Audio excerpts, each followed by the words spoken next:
अब इसके बाद 3 अक्टूबर को शाहरुख खान समीर वानखेड़े को मैसेज करते हैं, लेकिन एनसीबी यहाँ पे बहुत ही अलग चीज करती है। एनसीबी आर्यन खान तो छोड़िए, वहां पे किसी का भी टेस्ट नहीं कराती है, जिसमें आर्यन खान अनन्या पांडे से गांजा और कोकेन मांग रहे थे। प्रेशर बना के पूछा जाता है तो आर्यन खान कॉन्टिन्यूसली पहले तो रोने लगते हैं। चलो 18 करोड़ में फाइनल करते हैं, क्योंकि 8 करोड़ समीर वानखेड़े को भी देने हैं। इसके थोड़ी देर बाद वहीं पे ब्लू कलर की मर्सिडीज आती है, जिसमें पूजा डडलानी आती है। पूरी रेट फेक है और इसमें बीजेपी की साजिश है। मिक्का सिंह जो बहुत ही फेमस सिंगर हैं, उनको फॉरेन करेंसी के साथ पकड़ा। एनसीबी के ऑफिसर्स आर्यन खान को एक सोने का अंडा समझ के वेट कर रहे थे 25 करोड़ लेने के लिए। देखिए, मुंबई के अंदर एक जगह है, मुंबई इंटरनेशनल क्रूज टर्मिनल, जहां से नेशनल और इंटरनेशनल क्रूज चलते हैं। तो होता क्या है कि 15 से 20 सितंबर 2021 के बीच में एनसीबी यानी कि नार्कोटिक्स कंट्रोल ब्यूरो के ऑफिसर आशीष रंजन को अपने इन्फॉर्मर से कुछ टिप ऑफ मिलता है कि इस टर्मिनल के ऊपर ड्रग्स यूज होंगे 2 अक्टूबर 2021 को। और जब पता करवाया गया तो सेम डेट पे सेम जगह पे फैशन टीवी एक क्रेआक नाम का एक इंटरनेशनल इवेंट करवा रहा था कॉर्डेलिया क्रूज पे, जिसमें मायामी के इंटरनेशनल डीजे को आना था, पूल पार्टी होनी थी, अलग अलग इवेंट्स होने थे। ये सारे इवेंट्स होने थे, जिसमें 2 अक्टूबर को इस क्रूज को मुंबई से चल के गोवा जाना था और 4 अक्टूबर को वापस मुंबई आना था। तो देखिए, जैसे ऑल ओवर इंडिया में एयरपोर्ट की सिक्योरिटी की जिम्मेदारी सीआईएसएफ की होती है, वैसे ही इस मुंबई इंटरनेशनल क्रूज टर्मिनल की सिक्योरिटी की जिम्मेदारी सीआईएसएफ की होती है। तो जब एनसीबी को इन्फॉर्मेशन मिलती है तो वो सीआईएसएफ को इन्फॉर्म करती है और एक प्लान बनाती है, जिसकी टीम को लीड करते हैं समीर वानखेड़े। इससे पहले कि मैं आगे की डिटेल्स बताऊं, थोड़ा समीर वानखेड़े के बारे में आपको बता देता हूं। Aryan Khan in jail for 7 days now. Sameer Wankhede और शाहरुख खान की चैट सामने आ चुकी है। मुंबई हाईकोर्ट ने अब समीर वानखेड़े पर मीडिया से बातचीत करने पर रोक लगा दी। पिछले 1.5 साल से जो चल रहा था उसका एक अल्प विराम होना चाहिए और ये जरूर होगा। मुझे न्यायपालिका पे पूर्ण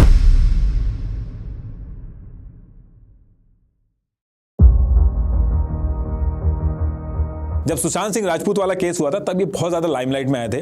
तब इनको मुंबई एयरपोर्ट की सिक्योरिटी से हटा के एनसीबी में डाला गया था और तब से काफी फेमस हो गए थे। और ऐसा इसलिए किया गया था क्योंकि ड्रग डीलर्स का जो पूरा रैकेट है उसकी समझ इनको काफी ज्यादा है। सुशांत सिंह राजपूत के केस से पहले जब समीर वानखेड़े मुंबई एयरपोर्ट के कस्टम डिपार्टमेंट में थे, तब भी समीर वानखेड़े का काफी नाम हुआ था। इन्होंने एयरपोर्ट पे आने वाले हीरो हीरोइंस जो थे उनसे कस्टम का पैसा लेना स्टार्ट करवाया था, जबकि ऐसा माना जाता है कि इससे पहले बड़े बड़े हीरो हीरोइन से कस्टम का पैसा नहीं लिया जाता था। इसके अलावा इनके फेमस होने के और भी बहुत सारे रीजन थे, जैसे जब 2011 की वर्ल्ड कप की ट्रॉफी जब इंडिया में आ रही थी और एयरपोर्ट पे सारे ऑफिसर सेल्फी खिंचवा रहे थे, तब इन्होंने उस पे भी कस्टम लिया था। 2011 में इन्होंने शाहरुख खान, जिसे किसी की भी हिम्मत नहीं थी एयरपोर्ट पे रोकने की, इन्होंने उनसे भी 1.5 लाख रुपए की कस्टम फी ली थी। मिक्का सिंह जो बहुत ही फेमस सिंगर हैं, उनको फॉरेन करेंसी के साथ पकड़ा। राम गोपाल वर्मा, अनुराग कश्यप, विवेक ओबराय, महेश भट्ट, सबको पकड़ के कस्टम फी जमा करवाई थी। इनके एनसीबी में आते ही 2020 में 46 केसेस रजिस्टर हुए थे और सब बड़े बड़े नाम थे, और इन्होंने 42 ड्रग्स पेडलर्स को भी पकड़ा था। इससे पहले की अगर हम बात करें तो 2016 में 23 केसेस, 2017 में 30 केसेस और 2018 में 25 केसेस और 35 केसेस तो खाली 2019 में थे। एक तबका इनको कहता है कि ये बहुत ही ईमानदार हैं, वहीं दूसरा तबका ये भी कहता है कि इनको शौक है लाइमलाइट में रहने का, इसलिए ये एक्ट्रेस को परेशान करते हैं। इनकी जो मदर थी वो मुस्लिम थी और इनके फादर जो है वो हिंदू हैं, और इन्होंने एक्ट्रेस क्रांति रेडकर वानखेड़े से शादी की थी, जो अजय देवगन की फिल्म में काम भी कर चुकी हैं। तो देखिए, इनकी ईमानदारी के चर्चे तो काफी टाइम से रहे हैं, ये काफी फेमस भी रहे हैं, लेकिन आज की डेट में इनके खुद के जेल जाने की नौबत आ गई है। तो ये नौबत कैसे आई और क्या सच में ये गुनहगार हैं और एक्चुअल स्टोरी क्या है, आज आपको मैं सारी चीजें डिटेल में बताऊंगा। और कुछ भी मैं अपनी तरफ से नहीं बोलूंगा, एक एक वर्ड जो मैं बोलूंगा वो सीबीआई की चार्जशीट और एफआईआर, आर्यन खान के ओरिजिनल अरेस्ट मेमो, कोर्ट के एफिडेविट से बोलूंगा, जिनके लिंक मैंने डिस्क्रिप्शन में भी दे दिए हैं। आप एक बार वेरीफाई जरूर करिएगा। तो वापस कहानी पे आते हैं। तो देखिए, जब एनसीबी के पास ये इंफॉर्मेशन आती है कि 2 अक्टूबर 2021 को ये सब होने वाला है, तो समीर वानखेड़े अपने सीनियर ऑफिसर्स और सीआईएसएफ के साथ कोऑर्डिनेट करके 2 अक्टूबर 2021 को इसको रोकने का प्लान बनाते हैं। तो देखिए, जब ये लोग प्लान बना रहे थे तो इनके सामने कई दिक्कतें थी। एनसीबी को ये जो लोग ड्रग्स करने आ रहे थे क्रूज पे, इनको रंगे हाथों पकड़ना था, लेकिन इंफॉर्मेशन ये थी कि क्रूज जब थोड़ा दूर पे जाएगा, पार्टी वगैरह तब शुरू होगी और तभी ड्रग्स वगैरह स्टार्ट होंगे। तो 20 समुंदर में चारों तरफ से घेर के लोगों को रंगे हाथों पकड़ना, इनके लिए आसान नहीं था। और अगर ये बीच समुद्र में चारों तरफ से घेर के ये ऑपरेशन करते भी तो लोग हो सकता था कि समुद्र वगैरह में ड्रग्स वगैरह फेंक देते। तो ये प्लान इन्होंने ड्रॉप कर दिया था। तो इन्होंने डिसाइड किया कि इनके 6 ऑफिसर्स 2-2 के ग्रुप में इस क्रूज के टिकट खरीदेंगे। सीआईएसएफ की सिक्योरिटी ऑलरेडी क्रूज पे रहेगी। तो डिसाइड होता है कि बीच समुद्र में जब पार्टी स्टार्ट होगी तो ये लोगों को रंगे हाथों पकड़ेंगे। ये जो क्रूज पे इवेंट हो रहा था इसके जो टिकट थे 60,000 से 5 लाख के बीच में थे। और ये जो पूरा शिप था इसमें 1800 लोगों को ले जाने की कैपेसिटी थी। उसके बाद भी टिकट मिलना बहुत मुश्किल हो रहे थे, लेकिन फिर भी 1 अक्टूबर से पहले एनसीबी के 6 ऑफिसर्स जुगाड़ लगा के इस टिकट को खरीद लेते हैं। अब डेट आती है 2 अक्टूबर 2021, गांधी जयंती का दिन था। 11 बजे के करीब आर्यन खान के घर मन्नत पे आर्यन खान के फ्रेंड अरबाज मर्चेंट पहुंचते हैं। ये दोनों 15 साल से दोस्त हैं। थोड़ी देर बाद ये दोनों मर्सिडीज से मुंबई इंटरनेशनल क्रूज टर्मिनल की तरफ निकलते हैं। इस गाड़ी को शाहरुख खान के ड्राइवर, कोई मिश्रा करके नाम था, वो चला रहे थे। और करीब 1 बजे ये लोग टर्मिनल पे पहुंच जाते हैं। बाकी आर्यन के जो 6 दोस्त थे वो अपने अपने घर से इस टर्मिनल पे पहुंचते हैं। इधर समीर वानखेड़े की टीम सिविल कपड़ों में टर्मिनल पे फैल जाती है। लोग क्रूज की पार्टी को ज्वाइन करने के लिए धीरे धीरे आ रहे थे। और जो भी लोग इस पार्टी के लिए क्रूज पे आ रहे थे उनकी चेकिंग सीआईएसएफ वाले कर रहे थे। उसके बाद ही एंट्री मिल रही थी क्रूज पे। और इस पूरे प्रोसेस पे एनसीबी के जो ऑफिसर्स थे वो पूरी तरीके से नजर रख रहे थे। तो ये सारी चीजें यहाँ पे चल रही थी। 1:30 बजे के करीब आर्यन और उनके फ्रेंड अरबाज मर्चेंट क्रूज पे पहुंचते हैं और इनकी एंट्री जो है वो नॉर्मल क्यू की जगह सेपरेट क्यू से करवाई गई, वीवीआईपी की तरह। लेकिन इनकी चेकिंग भी एनसीबी ने सीआईएसएफ से करवाई। जब अरबाज मर्चेंट जो आर्यन खान के दोस्त थे उनके जूते की तरफ चेकिंग हो रही थी तो एनसीबी वाले नोटिस करते हैं कि आर्यन खान काफी घबरा जाते हैं। एनसीबी की टीम को शक हो जाता है और इसी के बाद एनसीबी की टीम इन दोनों को उठा के एक अलग रूम में ले जाती है। वहां पे दोबारा चेकिंग की जाती है और अरबाज मर्चेंट के पास से ड्रग्स मिलते हैं, लेकिन आर्यन खान के पास से कुछ भी नहीं मिलता है। इन दोनों के ऊपर प्रेशर बनाया जाता है तो ये अपने बाकी 6 दोस्तों का नाम भी ले लेते हैं जिनके नाम ये थे। इसके बाद एनसीबी की टीम बाकी पूरे क्रूज की तलाशी लेती है और टोटल 14 लोगों को पकड़ती है। उन 14 में से 6 को उसी रात को छोड़ दिया जाता है, बाकी 8 को अपने पास रखती है। एनसीबी का जो अरेस्ट मेमो था उसके हिसाब से इन 8 ने 13 ग्राम कोकेन, 5 ग्राम एमडी, 21 ग्राम चरस, 22 पिल्स एमडीएमए की मिली थी और 1,33,000 रुपए भी मिले थे। और ये सारे ऑपरेशन के चक्कर में जो क्रूज था वो डिले भी हो जाता है। अब देखिए इस पूरे केस में आर्यन खान को एनसीबी किसी भी कीमत पे छोड़ना नहीं चाहती थी, लेकिन आर्यन खान के पास से तो ड्रग्स ही नहीं मिले थे और ना ही उसने कंज्यूम किया था क्योंकि पार्टी तो बाद में शुरू होने वाली थी। तो अब यहां से कायदा ये कहता था कि जब ड्रग्स उसके पास से मिला ही नहीं और वो ड्रग्स खरीद और बेच भी नहीं रहा था तो सिंपल एक टेस्ट होना था और अगर रिपोर्ट में आता कि उसने ड्रग्स लिए हैं तो वो अरेस्ट होता, नहीं तो छूट जाता राइट अवे। लेकिन एनसीबी यहां पे बहुत ही अलग चीज करती है। एनसीबी आर्यन खान तो छोड़िए, वहां पे किसी का भी टेस्ट नहीं कराती है क्योंकि उनको पता था कि अगर वो टेस्ट कराएंगे तो आर्यन खान को उनको छोड़ना पड़ेगा क्योंकि पार्टी तो थोड़ी देर बाद शुरू होने वाली थी, इसलिए वो टेस्ट नहीं कराते हैं। इसकी बजाय एनसीबी क्या करती है, आर्यन खान का मोबाइल लेती है, वो पासवर्ड नहीं बताता है शुरू में और फेस आईडी से अनलॉक करवाती है जिसमें आर्यन खान की जो ड्रग्स से रिलेटेड चैट्स थी वो मिलती हैं उनको। और उन चैट्स में से भी अनन्या पांडे की चैट्स निकलती हैं ड्रग्स से रिलेटेड आर्यन खान के साथ, जिसमें आर्यन खान अनन्या पांडे से गांजा और कोकेन मांग रहे थे। ये वो ओरिजिनल चैट्स हैं जो मैंने लगा दी हैं। ऑफिशियल डॉक्यूमेंट में साफ नहीं दिख रही है इसलिए अलग से लगा दी हैं, आप पॉज करके पढ़ लेना एक बार। इसके बाद आर्यन खान पे प्रेशर बना के पूछा जाता है तो आर्यन खान कॉन्टिन्यूसली पहले तो रोने लगते हैं और साथ में ये एक्सेप्ट कर लेते हैं कि वो 4 साल से ड्रग्स यूज कर रहे थे और यूके और दुबई में भी उन्होंने ड्रग्स कंज्यूम किया है। आर्यन खान के स्टेटमेंट से एनसीबी ने टोटल 20 लोगों को और पकड़ा जिसमें से कुछ ड्रग डीलर्स भी थे, उन्होंने भी इस चीज को कंफर्म कर दिया। अब इसके बाद 3 अक्टूबर को शाहरुख खान समीर वानखेड़े को मैसेज करते हैं। ये वो चैट्स हैं जिसमें शाहरुख खान आर्यन खान को छोड़ने के लिए बोल रहे हैं। हालांकि शाहरुख खान के फ्रेंड ने इस चीज को मना किया कि ये फेक चैट हैं, लेकिन समीर वानखेड़े ने पिटीशन के पेज 90 और 91 एग्जिबिट बी में इस पूरी चैट की कॉपी लगवाई है। सीबीआई ने ऑन रिकॉर्ड बोला है कि समीर वानखेड़े ने ये चैट्स जानबूझ के मीडिया में लीक करवा दी थी। अब देखिए जो केस है ये इतना लाइमलाइट में इसलिए आया क्योंकि इसमें बॉलीवुड के नामी सुपरस्टार शाहरुख खान के बेटे का नाम जुड़ा था। बॉलीवुड आर्टिस्ट मोस्टली काफी कंट्रोवर्सी से घिरे रहते हैं, लेकिन एक हीरोइन ऐसी भी थी जो ना सिर्फ अपने एक्टिंग करियर की वजह से फेमस थी बल्कि अपने पॉलिटिकल करियर की वजह से भी लोगों में अपनी पहचान बनाई। इनकी लाइफ स्टोरी बहुत ही इंटरेस्टिंग है, कैसे इन्होंने फिल्म से शुरुआत करके चीफ मिनिस्टर तक का सफर तय किया वो देखने लायक है। अम्मा जयललिता कैसे बनी एक फिल्मी सितारे से सियासत तक की सरताज, ये ऑडियो बुक कुकू एफएम पे अवेलेबल है जिसपे उनकी पूरी लाइफ हिस्ट्री सुनाई गई है। इस ऑडियो बुक को आप कुकू एफएम पे अपनी कन्वीनियंस के हिसाब से कभी भी सुन सकते हो। कुकू एफएम इंडिया का one of the best audio show platform है with 50 lakh plus active Hindi paid subscribers. यहाँ एंटरटेनमेंट से लेके क्राइम, थ्रिलर, एजुकेशनल हर डोमेन का ऑडियो कंटेंट अवेलेबल है। कुकू एफएम ने रिसेंटली लॉन्च किया है ओरिजिनल कैटेगरी कैटेगरी जिसको आप अपनी कन्वीनियंस के हिसाब से कहीं भी सुन सकते हैं। आपने प्रीवियस डिस्काउंट अवेल नहीं किया है तो मेरा कूपन कोड NR50 यूज करें इनके फर्स्ट प्रीमियम सब्सक्रिप्शन पे 50% ऑफ पाने के लिए। Means 99 subscription into ₹49 only. I am sharing the code and link in the description. तो टॉपिक पे वापस आते हैं। देखिए, जब एनसीबी ने इन 8 लोगों को अरेस्ट किया तो एक पंचनामा बनवाया जिसमें 3 ऐसे लोगों के नाम थे जिसकी वजह से ये केस पूरा पलट के समीर वानखेड़े के ऊपर चला गया। वो मैं अभी पूरा समझाऊंगा आपको। उससे पहले मैं ये बता देता हूं कि पंचनामा क्या होता है, क्योंकि इस पूरे केस की कड़ी इसी पंचनामा से जुड़ी है। देखिए, जब भी कोई ऑफिसर कहीं छापा मारता है या फिर किसी को पकड़ता है तो उस टाइम पे जो आसपास के लोकल लोग होते हैं यानी कि आम जनता, उनको इंडिपेंडेंट विटनेस बनाते हैं ताकि ये रहे कि सब फेयर तरीके से हुआ है। उसमें साइन वगैरह भी करवाया जाता है और इसी को पंचनामा कहा जाता है। तो इस ऑपरेशन में भी जब पंचनामा करवाया गया था तो उसमें इन 9 लोगों के नाम थे। इसमें से जो शुरू के 3 नाम हैं, प्रभाकर सेल, किरण गोसावी और मनीष भानुशाली, इन तीनों की वजह से एनसीबी के ऑफिसर्स के ऊपर उंगलियां उठी। और वो कैसे उठी वो मैं अभी समझाता हूं आपको। देखिए, अगर आपको याद हो 2 अक्टूबर 2021 को ये इंसिडेंट हुआ था और 3 अक्टूबर तक एनसीबी ने आर्यन खान का नाम नहीं बताया था। मीडिया में भी बस ये आ रहा था कि Bollywood star son detained, but नाम कोई नहीं बता रहा था। ऐसा इसलिए किया गया था क्योंकि 2 और 3 अक्टूबर को एनसीबी के ऑफिसर्स आर्यन खान को एक सोने का अंडा समझ के वेट कर रहे थे 25 करोड़ लेने के लिए। और ये चीज मैं नहीं कह रहा हूं, ऐसा सीबीआई की एफआईआर में लिखा गया है। और जो ऊपर मैंने पंचनामे में 3 नाम बताए थे उसमें से प्रभाकर सेल ने कोर्ट के अंदर एफिडेविट लगाया है जिसमें ये सेम चीज लिखी गई है। और देखिए, ये जो एफिडेविट लगाया गया ये कोई छोटी मोटी चीज नहीं है।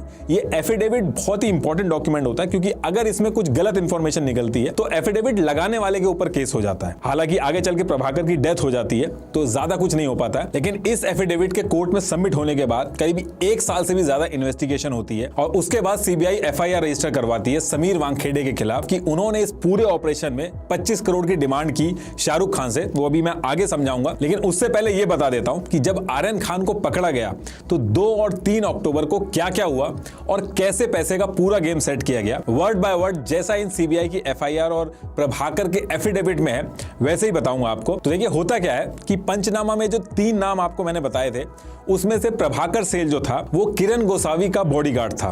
कायदे में इन तीनों का एनसीबी के ऑफिसर से पहले कोई भी मतलब नहीं होना चाहिए था क्योंकि ये सिर्फ पंचनामा के इंडिपेंडेंट विटनेस थे।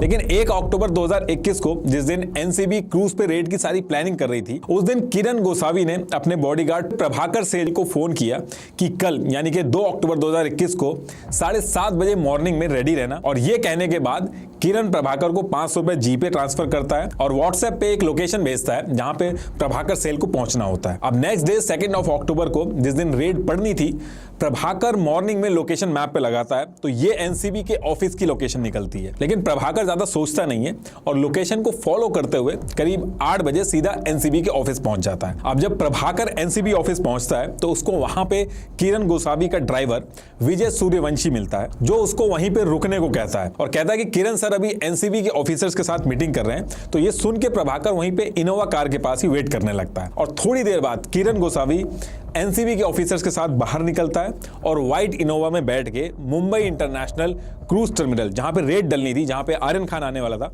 उस तरफ चला जाता है। उसके बाद दिन में करीब 12 बजे किरण गोसावी अपने बॉडीगार्ड प्रभाकर सेल को फोन करता है और मुंबई इंटरनेशनल क्रूज जहां पे रेड पड़ने वाली थी उस टर्मिनल पे बुला लेता है। प्रभाकर सेल जो किरण गोसावी का बॉडीगार्ड था वो वहां पे पहुंच जाता है और वहां पहुंचने के बाद किरण गोसावी अपने बॉडीगार्ड प्रखर को व्हाट्सएप पे कुछ फोटोग्राफ्स भेजता है जो कि सभी हाई प्रोफाइल्स बच्चों की होती है जो उस क्रूज पार्टी में आने वाले होते हैं। और किरण ये भी समझाता है प्रभाकर को कि इनमें से अगर कोई भी दिखे इस टर्मिनल पे तो उसको इन्फॉर्म करे। प्रभाकर इन सारी फोटोग्राफ्स में से एक लड़के को पहचान के किरण को व्हाट्सएप पे बता देता है कि ये पर्टिकुलर लड़का क्रूज पे पहुंच गया है और एनसीबी ऑफिसर्स उस पर नजर रखने लगते हैं। अब इसके थोड़ी देर बाद आर्यन खान को मिला के टोटल 14 लोग जब पकड़े जाते हैं तो प्रभाकर सेल देखता है कि जिसकी फोटोग्राफ उसने क्रूज पे पहचान करके किरण को भेजी थी एनसीबी उसको भी पकड़ लेती है। रात 10:30 बजे तक एनसीबी के साथ आर्यन और उसके दोस्तों की इन्वेस्टिगेशन होती है जिसको वहां पे रह के प्रभाकर भी देखता है और उसके बाद ये लोग एनसीबी ऑफिस पहुंचते हैं सबको लेके। अब उसके थोड़ी देर बाद करीब रात के 12:30 बज रहे होंगे, और किरण गोस्वामी अपने बॉडीगार्ड प्रखर सेल से कहता है कि आप ये जो पंचनामा है इसके विटनेस बन जाओ।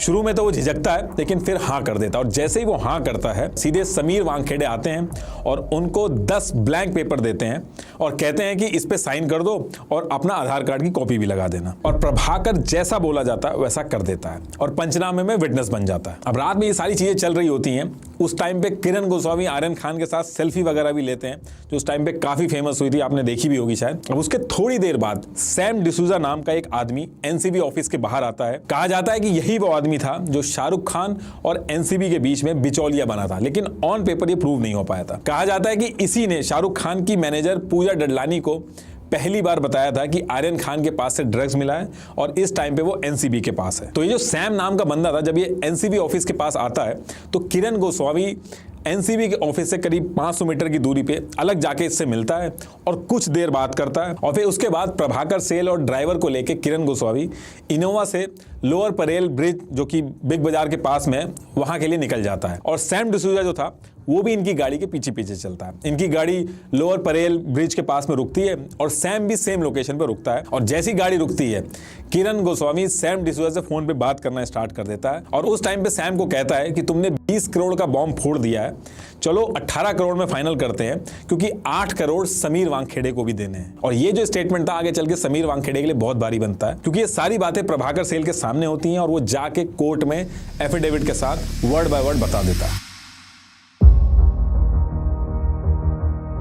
इसके थोड़ी देर बाद वहीं पे ब्लू कलर की मर्सिडीज आती है जिसमें पूजा डडलानी आती हैं। आपने देखा होगा शाहरुख खान के साथ ये दिखती हैं इवेंट्स वगैरह में और उनकी मैनेजर भी हैं। तो जैसे ही पूजा डडलानी आती हैं किरण और सैम डिसूजा पूजा डडलानी की गाड़ी में जाके बैठ जाते हैं और काफी देर बात करते हैं। और ये जो मीटिंग हुई है ऐसे नहीं कि बस किसी ने हवा में बता दी है। ब्लू मर्सिडीज मन्नत के पास के सीसीटीवी जहां मीटिंग हुई वहां के सीसीटीवी में प्रॉपर रिकॉर्ड हुई है और ऑफिशियल्स ने वेरीफाई भी की है। मर्सिडीज के अंदर जो बात हुई है वो भी सारी रिकॉर्ड हुई है और वो भी एजेंसीज के हाथ लग गई है।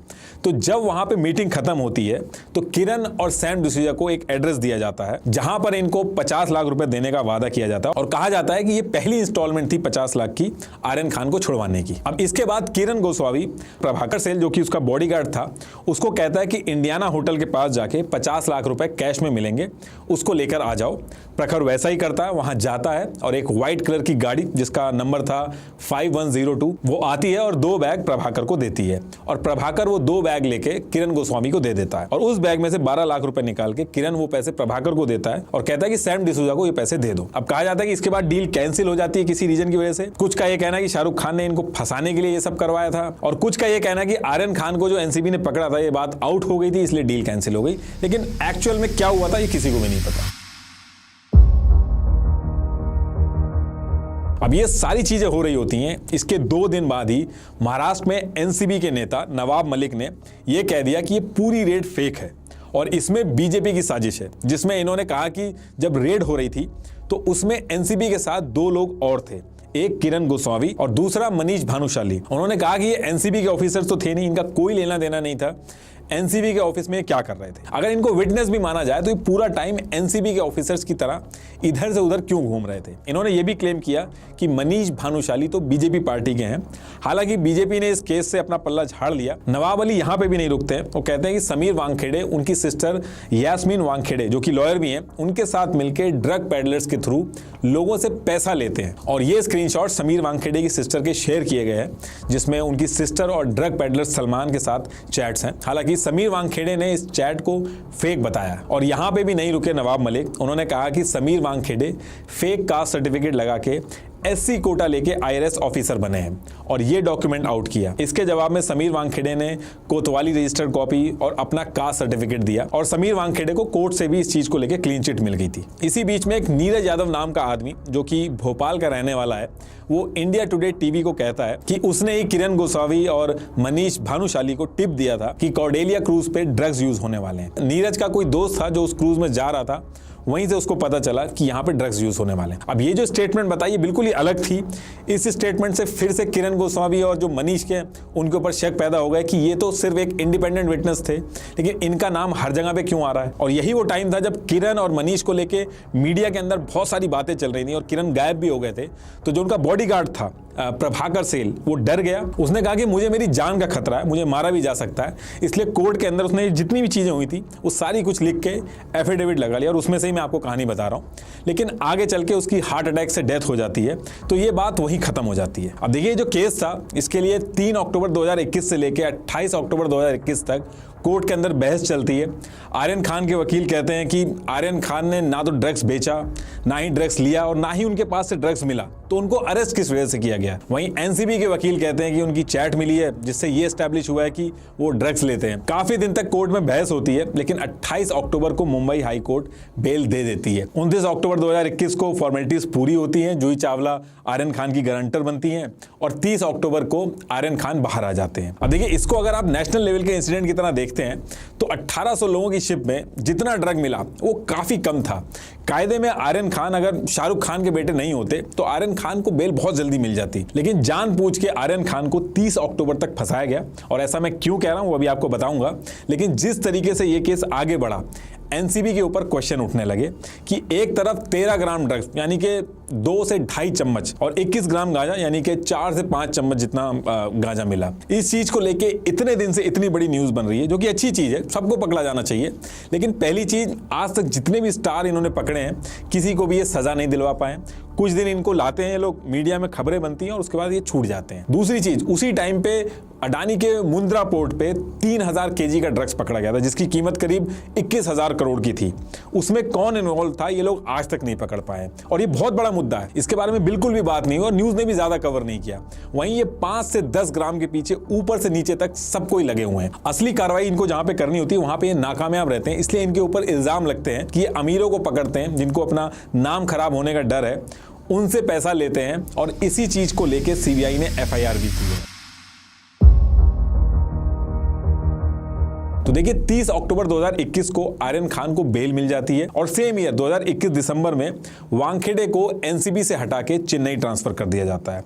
लेकिन इनके ऊपर बैकडोर से इन्वेस्टिगेशन जारी रहती है। अभी इसी साल लास्ट मंथ 12 मई 2023 को सीबीआई ने समीर वानखेड़े के घर 13 घंटे तक रेड मारी चेन्नई के अंदर और 10 से 12 ऑफिसर्स कई सारे डॉक्यूमेंट्स और एक प्रिंटर लेके इनके घर से निकले। सीबीआई टोटल समीर वानखेड़े की 29 लोकेशन पे सर्च मार चुकी है। दिल्ली, मुंबई, रांची, कानपुर, हर जगह। पिछले 5 साल में इन्होंने 5 इंडिया से बाहर ट्रिप्स करी हैं, उनकी इंक्वायरी चल रही है। इनकी कई सारी प्रॉपर्टी हैं उसके ऊपर इंक्वायरी चल रही है। इनका कोई बार भी है उसकी भी इन्वेस्टिगेशन चल रही है। और सीबीआई का मानना है कि इन्होंने 25 करोड़ रुपए मांगे हैं शाहरुख खान से उनके बेटे को छोड़ने के लिए और जानबूझ के आर्यन खान को लंबे टाइम तक फंसा के रखा।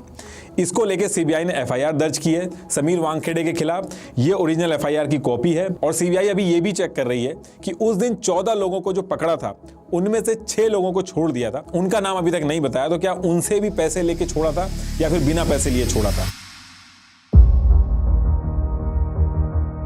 जैसे सीबीआई ने रेड मारना चालू किया और एफआईआर करी समीर वानखेड़े के खिलाफ, समीर वानखेड़े ने अपने बॉस जो एनसीबी में उस टाइम पे हेड थे उनकी उस टाइम की जितनी भी चैट हुई थी व्हाट्सएप पे वो सारी पब्लिक कर दी हैं। और जैसे ही ये चैट पब्लिक हुई इनके बॉस भी दिक्कत में आने लगे हैं। बेसिकली जब आर्यन खान 2 अक्टूबर को पकड़ा गया था उसके 2 से 3 दिन तक समीर वानखेड़े और उनके 4 बॉस कॉन्टिन्यूसली टच में थे। ज्ञानेश्वर कुमार सिंह, मुत्था अशोक जैन, एसएन प्रधान और संजय सिंह, ये उनके उस टाइम के व्हाट्सएप के चैट हैं। एक बार आप पढ़ लेना। बेसिकली इन चैट्स और रिपोर्ट्स को देख के आपको ये समझ में आएगा कि आर्यन खान को जब पकड़ा गया था वो 1-2 दिन में छोड़े जा सकते थे, लेकिन जानबूझ के ज्यादा टाइम तक जेल में रखने के लिए मुत्था अशोक जैन जो कि समीर वानखेड़े के बॉस थे उन्होंने कहा था कि कैसे भी आर्यन खान छूटना नहीं चाहिए, इंक्वायरीज और करनी होगी, अभी इंटरनेशनल कनेक्शन बन रहा है। ये सब कर करके इन्होंने आर्यन खान को काफी टाइम तक ऑर्थर जेल में रखा और समीर वानखेड़े ने ये सारी चैट लीक कर दी हैं। आप ये सारी चैट्स पढ़ोगे तो आपको आइडिया लगेगा कि हमारे देश के इतने बड़े बड़े ड्रग्स के केसेस को छोड़ के जो हमारे देश के इतने बड़े बड़े एनसीबी के ऑफिसर्स हैं वो 5 ग्राम और 10 ग्राम के केसेस में लगे हुए हैं और रात दिन इस पे चैट कर रहे हैं। इनफैक्ट आप चैट में आप पढ़ोगे तो ये भी लिखा है कि एनसीबी इस समय ट्विटर पे ट्रेंड कर रहा है। ये सारी चीजें उसमें लिखी हुई हैं। लेकिन अब जिस तरीके से सीबीआई ने एफआईआर लगाई है और जो ये समीर वानखेड़े वगैरह गवर्नमेंट एम्प्लॉय है तो इनकी सैलरी भी ज्यादा नहीं है, उसके हिसाब से जितनी इनकी संपत्ति निकली है समीर वानखेड़े बहुत ही बुरा फंसने वाले हैं। और ये जो चैट समीर वानखेड़े ने शेयर करी है उससे ये भी लगता है कि इनके जो बॉस हैं वो भी दिक्कत में आने वाले हैं। लास्ट में एक बार फिर से आपको बता दूं कि कुक्कू एफएम की ऑडियो बुक अम्मा जयललिता कैसे बनी, एक फिल्म सितारे से सियासत की सरताज, इसका लिंक मैंने डिस्क्रिप्शन में दे दिया है, एक बार आप जरूर सुनिएगा। Thank you.